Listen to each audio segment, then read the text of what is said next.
Awesome. Well, let's rock and roll, guys. I appreciate everybody showing up today. It's been, I think, almost 2 months since we've done one of these. Obviously, the holidays get in the way, and then I had a shoulder surgery followed by like a flu bug, followed by a tooth extraction, and it was like, man, I can't get on the other side of stuff. So I appreciate you guys hanging in there and then jumping in today. So thank you guys. I just want to get together today and talk market conditions, and then also help understand like the balance of some of the narrative that goes on between like us, our peers, things like that. So this conversation can go a lot of different ways. Feel free to jump in. I know all of you guys are working incredibly hard. Everybody in the room here is somebody I recognize doing something successful in our industry. So we have the right people in the room today. So that's great. I saw a statistic this morning, 4.25 million houses sold in 23 is a projection. And there's 1.6 million realtors. Average realtor sells about 2.5 houses. So think about that as you hear the conversations about interest rates. And I don't know what it is, but I think I've seen 10 sponsored ads of the Dow crashing in 2023 and the points that they're going to drop. And, you know, conversations I've had with a mentor and friend of mine is, Alex, you should scale back your business. You should drive down your expenses and somewhat tighten the bootstraps a bit. And I think all of us in the room, what makes us successful and what makes us entrepreneurs is the willingness to take risks and completely disregard the conversations of, hey, it's time to get scared. It's time to scale back. It's time to cut back your spending. Somebody yesterday told me, man, Alex, this could last years. To which I just laughed because it doesn't really matter, right? One thing I have down here, the scale, gas prices, interest rates, and the weather. What do they all have in common? 4 things we have no control of. And while some people say, well, you do have control of the scale, you don't. Some days you do, some days you don't, right? Interest rates, you don't. Gas prices, you don't. Weather, live in Indiana for 5 minutes, you don't. What do you have control of? This goes back to the conversation of attitudes, habits, and behaviors. And I think as we sit here in limbo of this market and we have a lot of conversation around, I have buyers, but I don't have transactions. What are you doing? Are you just showing your buyers houses? Are you an order taker? Are you a paper pusher? Are you more than that? Those are the things that you should be looking at as an agent. That's going to help your business go from where it is today to where ultimately you want to be. And what makes us entrepreneurs at our core is the willingness to take risks, the willingness to push to the other side of, I'm not comfortable doing that. Because oftentimes, guys, that's where our wildest dreams exist. It's taking a jump. It's moving from one company to another. It's calling your clients and having different conversations with them that you never thought you'd have. I just had a conversation 2 minutes ago with somebody about cold calling. And it's like, if you have these big goals and aspirations, are you willing to do whatever it takes? And if whatever it takes means the things you said you'd never do, are you still willing to do that? And those are the questions that I have for a lot of you guys in the room. And some of you guys are like wildly ruthless towards your goals and your aspirations in terms of what you want to accomplish. And some of you guys laugh when I single out Jared Cowan. And I'm like, Jared Cowan's a guy that wants world domination. I've known Jared for 10 years. Jared will accomplish that in his life because he doesn't settle on the idea of what his goal is versus what it takes to get there. He'll plow through at 100 miles an hour with his head down and make sure he does all the habits and behaviors to get there. And then one day he'll look up and that world domination is something I'm confident he will have.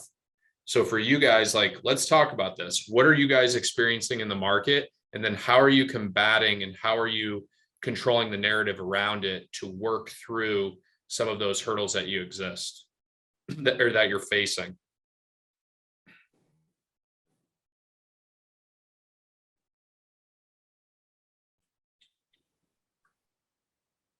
You want me to talk? Yeah. I believe we can always control the controllables, and like what you were just talking about, we can always, go on the offense. And I'm trying to have 10 unique touches before 10 o'clock. I call it 10 by 10.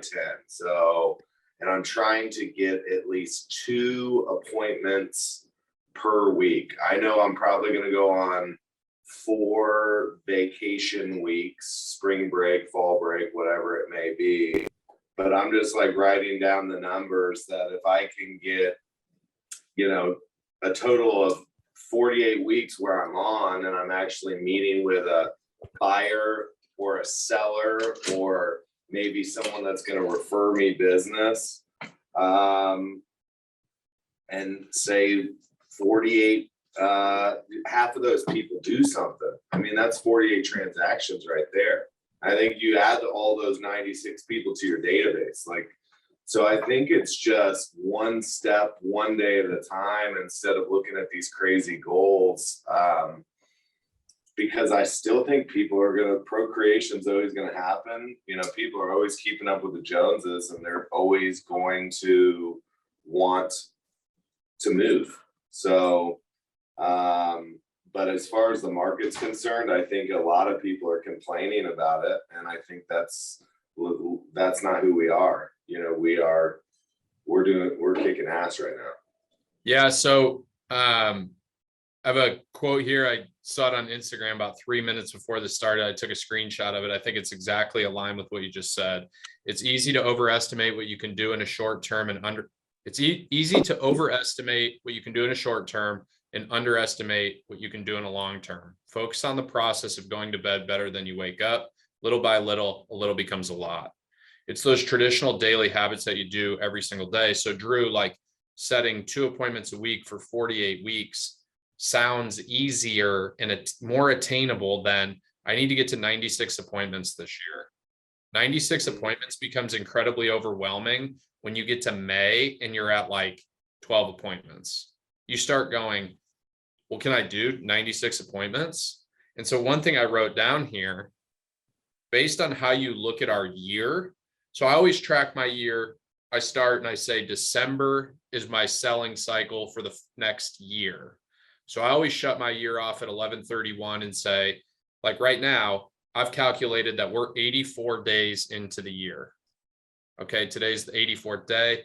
That's 23% of 2023 is now in the rear view mirror. Okay, so who in the room right now, and nobody has to answer, but who is 23% and on track and target to their annual goal?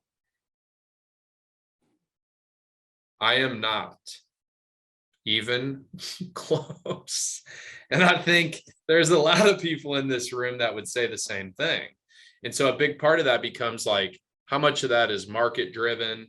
How much of that is just, hey, it's the worst time of year in our market to be cranking and selling real estate, right? December, we're dealing with the scale down of the market. January, traditionally, that's when the market starts opening up. But for a lot of folks, this is where things start to open up for you. Big spring markets, big fall markets, big close of years, right? So if you're not on target, what do you do? Traditionally, somebody may say, oh, your goals were too lofty. Your goals weren't attainable. Should your goal be attainable? It should be pretty close, but just because you don't get there doesn't mean that you failed. So when I look at a lot of this stuff, I have this written down. Do not negotiate on your goals because they feel too far away. Increase your actions. Drew, if you're at 8 appointments right now and you got to get to 96, you can say, man, I should do, you know what, I'm just going to scale that down to 54 and I'm going to try to get, 90% stick rate with my clients. And I'm just not going to get to 96. I would challenge you to find a way to get to 96 and recalculate what your goal looks like. So every other week, you need, instead of 2 appointments, you need to get 3 appointments. Because oftentimes, guys, when we look at these goals, we set these goals. Why do you need to get, Drew, 96 appointments? Why do you need to get 48 deals? There's bills you have to pay. There's family commitments that you have. You know, Lindsay has a Target addiction, things like that. Those are the things and the reasons why you have to do those things, because that's what your personal goals and your dreams to have the life that you want to have are. So why in 1 year, just because you're 8 weeks into a year, are you willing to negotiate on those things just because you got a slower start than maybe you'd hope to? I think we are beating ourselves up, you know, because you do see other agents succeed at a high level and you're just like, why is it not me? Why am I not doing it? And so for me, this is, I've been tracking it and I've been writing it. Lindsay and I have a Google sheet. She does 5 a day and I do, and she just sent a video text to 2 clients. And so I know she's doing it, and then we hold each other accountable. I'm doing 10 a day. And it's just been, you know, I think we're at this point where a lot of people, they want to be told what to do without being told what to do. Yep. And so I think it's just learn from other people around you, see what they're doing, and it's okay to say, look, I'm like what you just said, Alex, like I'm not on track. I need to get on track. Can you help me? Because there's enough people, especially on this call, that will take the time to help you. Guys, never forget this. And it should be, if you struggle with stuff like this, comparison is the thief of joy. I'll say that again. Comparison is the thief of joy.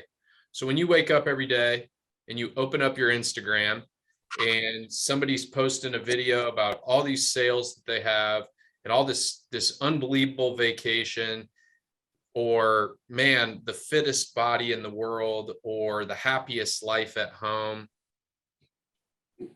Comparison is the thief of joy, guys. Like, that's not your life. You don't know. And so while I think one thing that we fail to do is exist in crystal clarity of what the things in our life that are the most important things to us. So just because I'm going to sell $20 to $25 million of real estate this year does not mean that that is a life goal, or does not mean that it's a realistic thing for somebody that's a new agent that wants to do that. So instead of feeling and beating yourself up like, gosh, Alex just sold a $700,000 house, I want to do that. You should go to work every day and make your calls and touch base with your sphere and organize your database and make your clients know, like, and trust you more than they already do. Make them feel like you love them and you're the most important person to them. And when anything real estate related comes up, they touch base with you, because those things are totally controllable. How you approach every single day and how you do those things. Now, are you in this for today? Are you in this for tomorrow? And are you in this for a lifetime? And so for a lot of us, when we look at this year, it's like, man, we're 84 days into the year, or we're 53 days into the year. I need to get going now. Guys, play the long game, play the forever game. Keep laying your bricks, keep laying your foundation, keep doing your actions that you commit to do. And you will look up one day and you'll have all those things, and you'll have the business that you've always dreamed to have. And just because you dream to have a business of $5 million or $10 million or $50 million, that's how you get it. You don't get it by going out there and firing off the gun to try to figure out how to get everything tomorrow, because you'll burn your business to the ground and have to reconstruct and redo and rebuild everything. Who has some stuff to jump in and provide here? I have a comment, Alex. Yeah. I'm on the struggle bus, and someone called me a veteran the other day. And, it's back to the basics, really back to the basics. But I don't know who's all on this call. I don't know if they're new or, in the first year or two of the business. But one of the hardest things as a new agent, which I'm not, but for the new agents here, is you make the appointments, you have 2 or 3 appointments a week, but how are we asking for the business? How are we asking for that referral? And I feel like you're talking top of the trees sometimes. And sometimes as an old past agent, they want a deep digger, dig deeper. How do you ask for that business? Is it just, hey, don't forget, I'm a realtor? Yeah. How does everybody ask? There's different styles. And I think that's a good question to answer. So this is a great topic to like pivot and go to. So I've done this for 12 years. I'm trying all this social media stuff. I send cookies to my sphere, my database. I deliver pies to my clients at Thanksgiving. I have a client appreciation event. I've got a team that's posting 1 million times a day about Lockstep Realty. So everybody should know that Alex is a realtor, and I should get every single phone call all the time from all my friends, right? I should never miss an opportunity in a deal, right? Based on controlling attitudes, habits, and behaviors, right? Well, I was at dinner on Friday or Saturday. We're out with our really good friends, and my wife makes a comment, hey, it'd be great when you guys move to the neighborhood, da da da da da da da. And it's at the end of dinner, and it's been a great dinner, and all of a sudden we're building a house in Zionsville. Okay, time to go. And the reality is, I helped them find a rental property last year. I've worked with them. Their lease just came up, and I didn't straight up ask them, what are you going to do? Are you guys going to move? Are you staying where you're at? Did you renew your lease? You have to ask for the business. And sometimes that means being a salesperson and saying, do you want me to sell you a house? Do you want me to help you build a house? Did you know if you build a house, I can help you, and here's why? And we toe this water and we do this dance of like, I don't want to be a salesperson. Too bad. You are a salesperson. You sell real estate every single day. It's your job to tell them that you will help them. And then if they choose not to utilize you or whatever, okay. So Terry, to have like extend that conversation, I think more now than ever, instead of towing around the idea of, do you want to go look at this house? Hey guys, are you considering a move? If I were to sell your house for this, would you consider a move? Like asking those hard pressing in your face questions, because that's how you get the real answers. And if somebody tells you, so let's say I call a client and I said, hey, I know we talked a couple years ago, and your family, you got 4 kids in your house. You probably have $300,000 of equity in your house at this point. If I were able to sell your house for $599,000 when you paid $375,000 for it, would you consider making a move? No. Yes. Whatever they tell you is how you respond in the direction that you take that conversation. But if they tell you no and then they make a move, they're not a client that you want in your database anyway. Harsh reality, it sucks. Doesn't make you feel good. Nobody likes to be lied to or given the runaround or any of that stuff. But we need to ask the direct questions. And one of the things I've said before, you want better answers, ask better questions. I think the Dalai Lama said, ask silly question, get silly answer. So when you toe the water with your client or the Zillow lead where you're like, man, I don't want this Zillow guy not to like me that I've never met before, this online lead or this stranger that called on my sign call. We need to ask people directly the exact same way that you go to them and say, are you pre-approved for a loan or are you a cash buyer? Oh, I'm pre-approved. Cool. Can you send me your pre-approval letter? Who's it with? Oh, you don't have one? I'm not showing you the house. We'll do that, but with our own friends in our own sphere, we just sit back and expect everybody to come to us and say, Alex, please help me. That's not how the world is.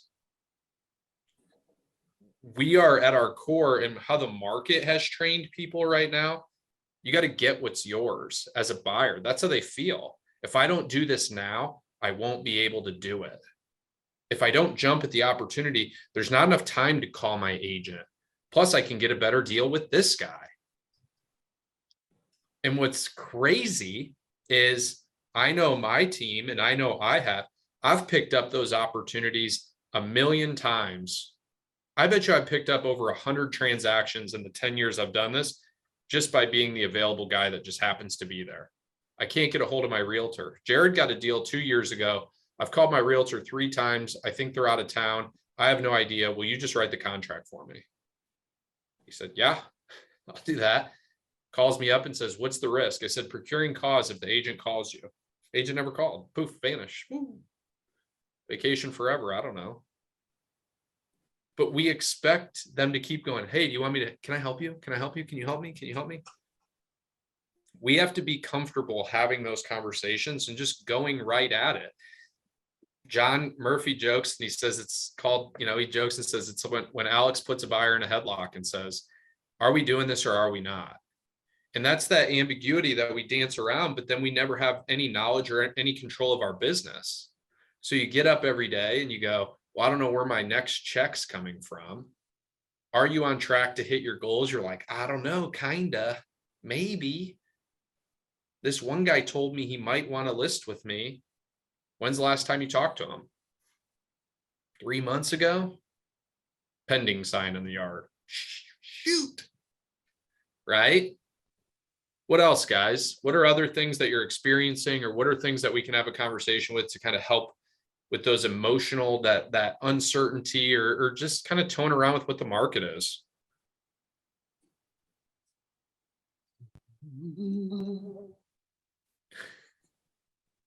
Got a question for I guess most of you guys. Everyone in here is older than me. How do you guys deal with the question of when someone asks you, when do you think I'm ready to buy a house? I'm getting people my age saying, when do you think I'm ready to buy that first house? How do you answer that question, or what have you guys done in the past? The answer is yes. Yes. I'm the oldest guy in the room, and that's the proper answer. I love that. That's so good. Thanks, Jason. No, that honestly, that is a response I use, and I'll get that question too. And they'll be like, well, rates are high and the market and the economy. I just don't know when to buy. When's a good time to buy? Yes. Rates will come, rates will go, markets will come, markets will go, economy comes, economy, it all ebbs and flows. But real estate in the end is a great investment. Owning your home is a great investment, as always, over everything else. And I believe that with everything in my being. So when I say that, I'm not forceful. I just believe in it, and I come across that way. Yeah, I think it's, Jason, the ultimate conviction in what you truly believe, right? So Jared, for you, like, being around real estate has changed your life. I think that's pretty fair, right? Like, absolutely. The investment side, and if you think about it, it's like, well, I don't know about interest rates, or I don't know about homeownership, or I don't know about owning rental properties. Or Jared, what if I buy a house and I don't like it after a year? What do I do? Take them out for a cup of coffee and educate them on how real estate changes their life, and they'll buy immediately. And I think a big part of it is like understanding, like, to take it further and like extend that conversation. It's understanding what somebody pays in rent, understanding what that would be in homeownership affordability. So if your buddy's paying $1,000 a month in rent, and he's living in a rental of yours at $1,000 a month, you should tell that guy, you should buy a house and let somebody else pay $1,000. How do I do that? Educate them. Homeownership is never the wrong time. It's never the wrong time to do it. And And I saw one of the comments in the chat that said, when you can afford it. That's exactly right. But also let's get them to the affordability. 3% down, no money down, 5% down. There's all these loans out there that exist promoting homeownership all the time. And while the market's challenging, go find those people off market opportunities. Jared, all of your friends, think about if all of your friends bought houses right now, they should be buying houses that they can house hack. They should be buying duplexes, living in half, renting the other, buying a 3-bedroom house, renting 2 rooms to a buddy or one buddy. Exactly what you did. Exactly what worked for me. Those are things that you can do. Well, I can't afford that. Here's how you afford it. Oh, I can do that. Drew, go ahead. I think that, Jared, they're giving you permission for you to then start asking buyer consultation type questions. You know, are you in a lease? Are you in a serious relationship? If you're about to get engaged, like wait, because there's another decision maker that's coming. So I think these are all the things. And sometimes if you don't go right into vomiting on them, and you could say, hey, if you're on the golf course or whatever, let's circle back for coffee next week, and that's when you become the professional. If you think that you can do that and set up another time where it's nothing but real estate questions. That's what I've been doing a lot of. I think anytime you're just trying to be of service and not be super salesy, and treat it like you care, like you're going to lock that up. And then you're writing this down, you write their name down, you got to have a system, and then you write up once you get all these answers from them, that's when you start building, your list of, oh, I need to contact this person this month because I know their lease is up in 6 months or whatever it may be. Yeah, makes sense. One thing I did want to add, I know Craig's on the call.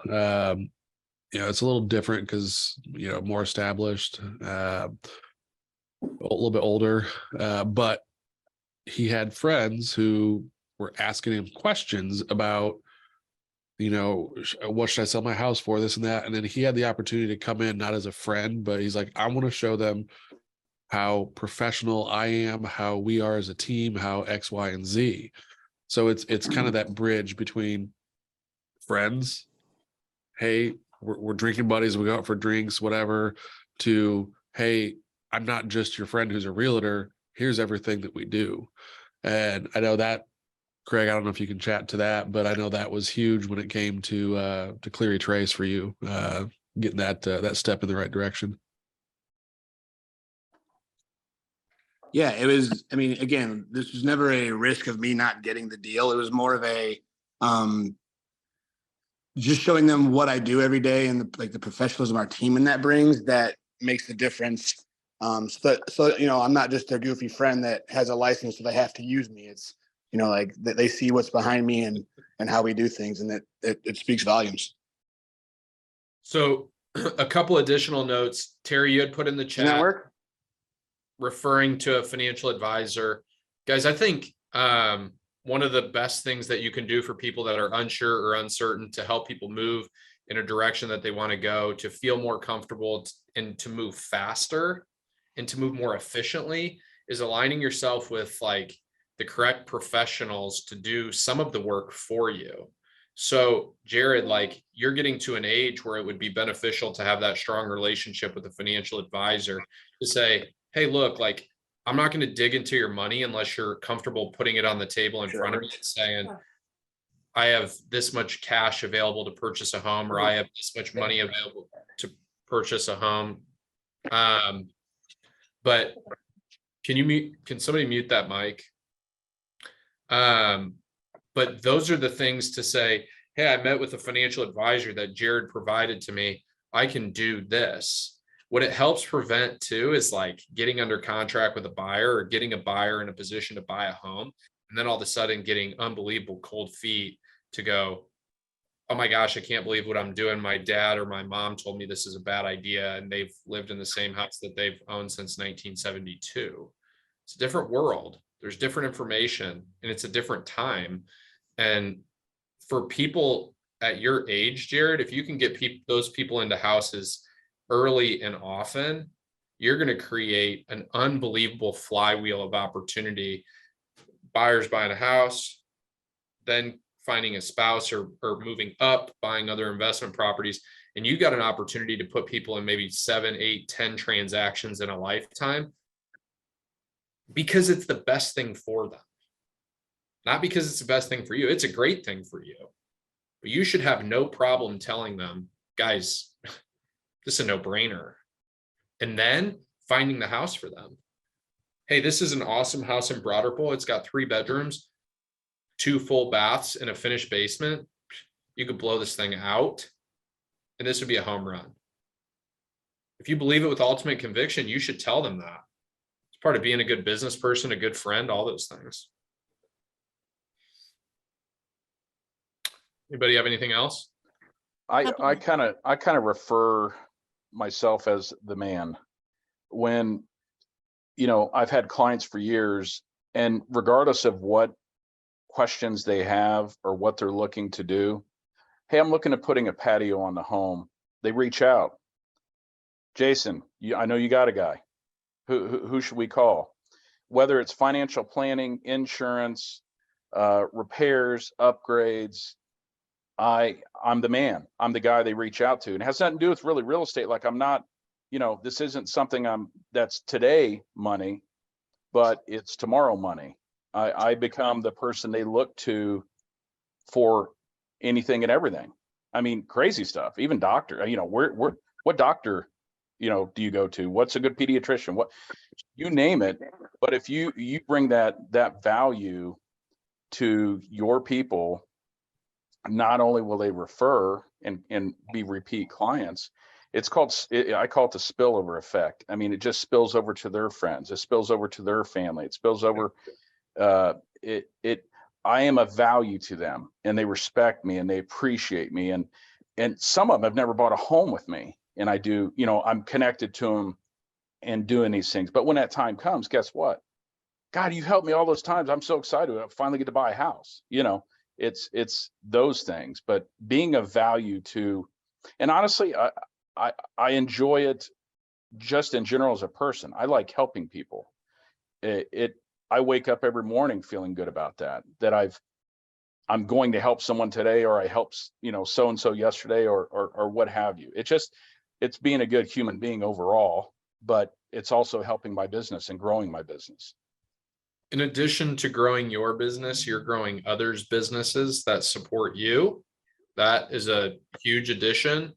As great as we all want our businesses to be, when you can grow with your strategic alliances, you help them, they help you, you're constantly building somebody up. I had a guy put Christmas lights on my house this year, and he shows up to the house and he said, Alex, I've had such an amazing year. Thank you for all your referrals. I'm going to do this for free for you. Victor, you're the man. Thank you. Alex, thank you for all that you do. And it's like, that guy comes and he works so hard for all my clients.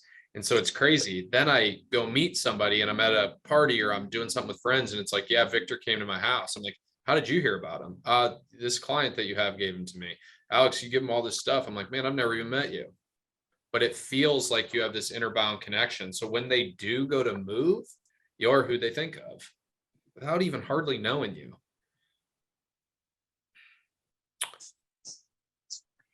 Couple of things I wanted to add. What I'm really finding with my clients is they are afraid of making the wrong decision.